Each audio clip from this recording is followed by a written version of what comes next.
lupa like, subscribe, lalu tekan tombol lonceng notifikasinya. Terima kasih. Boleh kita biarkan ada oknum-oknum aparat berseragam biadab menculik, menyiksa, membunuh. Lalu kemarin mereka bisa perlakukan sedemikian rupa terhadap 6 laskar FPI, besok mereka bisa lakukan kepada pemuda Islam mana saja.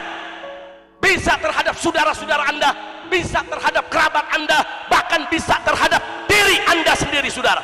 Dan pembunuh tersebut sampai hari ini masih berkeliaran. Setiap saat mereka bisa kulik orang, siksa orang, bunuh orang tanpa dihukum. Nggak boleh dibiarkan, saudara.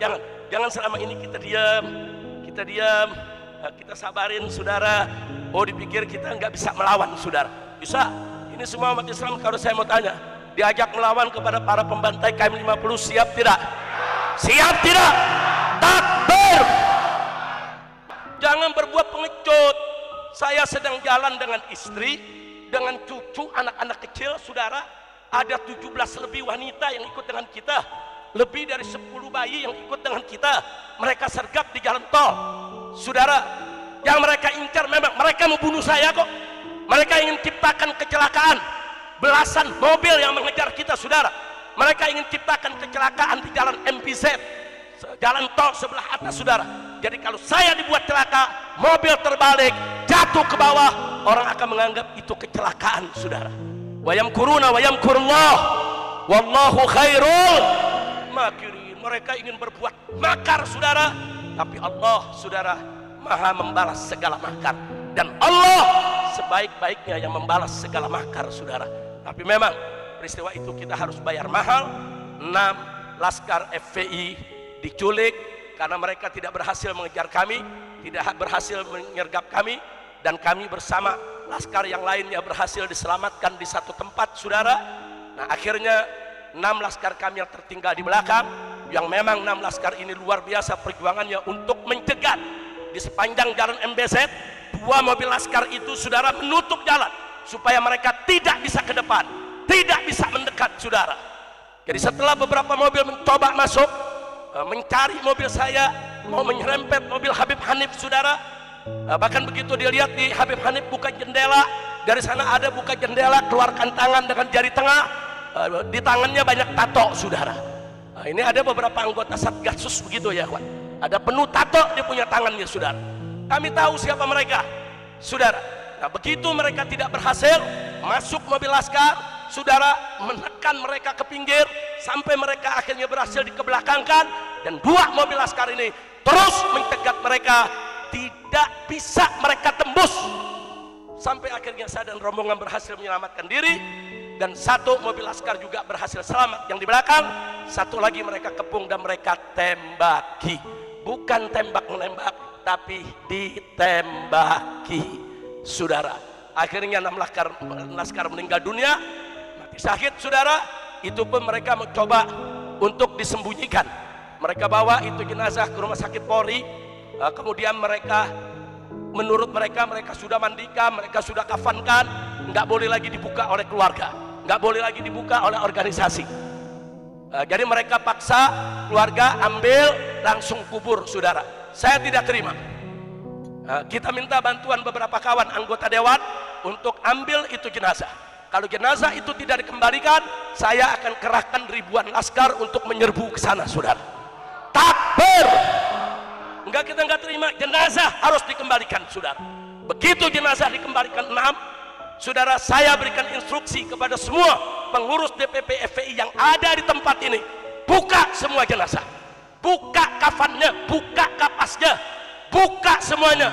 Panggil tim daripada saudara dokter dari Mercy, kita minta untuk hadir, mengabadikan semua. Lihat, ternyata apa yang terjadi, saudara. Anda perlu tahu bahwa 6 laskar kami ketika dibawa ke KM50, yang 4 masih hidup sehat walafiat, yang 2 sudah sekarat. Pertama yang sekarat duduk di sebelah kiri supir, tertembak bola matanya, saudara. Nah, sedangkan yang kedua tertembak antara paha dengan pinggangnya dan mengenai pembuluh darah besar, sehingga banyak darah yang keluar tidak bisa dihentikan. Tapi dua-duanya saat di KM 50 masih hidup. Karena petugas-petugas KM 50 termasuk pedagang-pedagang yang ada di KM 50, mereka datang ke tempat ini, mereka datang ke majelis kita memberikan kesaksian. Enam-enamnya kami lihat Habib dengan mata kepala kami sendiri, mereka masih hidup, termasuk yang sekarat masih hidup, saudara. Dan berdasarkan kesaksian mereka, enam-enamnya dibawa pergi, saudara. Sekitar jam 1 pagi mereka semua dibawa pergi entah kemana. Besoknya diumumkan mereka terbunuh. Begitu kami buka jenazahnya, 6 jenazah ada tembakan di jantung, saudara. Termasuk 2 yang sekarat, yang sudah luka, yang sulit diselamatkan, yang matanya tertembak, yang pinggangnya tertembak, tetap ditembak jantungnya, saudara. Dan ada 1 peluru lagi di paru-paru mereka, saudara. Semua 6-6-nya ada tembakan di jantung, ada tembakan di paru, saudara. Enggak sampai situ, bahkan luka yang menembus jantung dan paru tadi ada luka bakar, saudara. Artinya pada luka bakar ditembak jarak dekat. Orang kalau ditembak jarak jauh tidak ada luka bakar, saudara. Tapi kalau ditembak jarak dekat di jantung mereka, di paru mereka, ya akan meninggalkan luka bakar mesiu, saudara. Nggak bisa, mereka nggak bisa melarikan diri dari kebiadaban ini, saudara. Nah, maka itu saya setuju dengan apa seruan tadi dari Dr. Din Samsuddin, begitu juga Dr. Muhyiddin, saudara. Saya setuju semua yang diserukan bahwa segala kezaliman di negeri ini, segala ketidakadilan harus kita lawan bersama. Enggak boleh kita biarkan, saudara, ketidakadilan merajalela di negeri kita. Setuju? Setuju? Saya mau tanya semua, jawab yang ikhlas. Siap lawan kezaliman? Siap tegakkan keadilan? Takbir! Maka itu malam ini luar biasa dipimpin oleh Buya Ahmad Qurtubi Jailani. Kita diajak istighatsah, kita diajak untuk berdoa. Kenapa? Karena tanpa pertolongan Allah kita tidak akan menang, ya ikhwan. Catat baik-baik, saudara. Sebesar apapun kekuatan kita, sebanyak apapun pengikut kita, sekaya apapun harta benda kita, setinggi apapun kedudukan kita, saudara, sehebat apapun strategi kita, kalau kita tidak ditolong oleh Allah, semua tidak ada artinya, saudara. Tapi Anda tidak usah khawatir. Sekecil apapun, saudara, diri kita, semiskin apapun harta kita, serendah apapun kekayaan kita, serendah apapun juga jabatan kita, saudara, tapi selama pertolongan Allah ada bersama kita, maka tidak ada satu kekuatan sebesar sekuat apapun yang mampu untuk mengalahkan kita, saudara. Maka itu saya tanya sekali lagi, siap meraih pertolongan Allah? Betul. Takbir.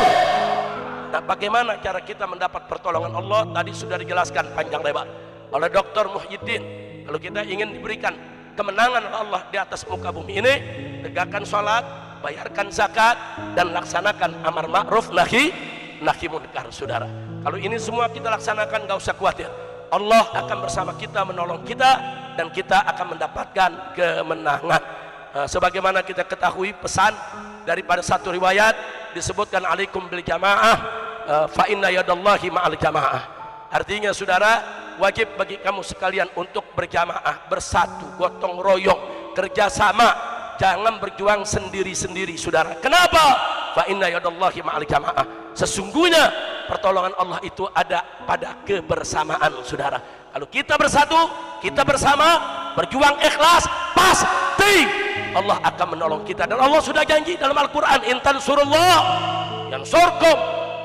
Jika engkau sekalian sungguh-sungguh membela Allah, memenangkan agama Allah, niscaya pasti Allah akan memenangkan kamu sekalian. Jadi jangan pernah ragu dengan janji Allah, ya ikhwan. Nah, maka itu saya tidak pernah putus asa dan saya tidak pernah ragu. Saya ajak semua murid saya, jamaah saya, sahabat saya, keluarga saya, dimanapun Anda berada, yuk kita jangan pernah putus asa dalam berjuang. 1000 kali kita jatuh gagal, 1001 kali kita harus bangkit kembali untuk melanjutkan perjuangan, saudara. Setuju? Takbir, takbir.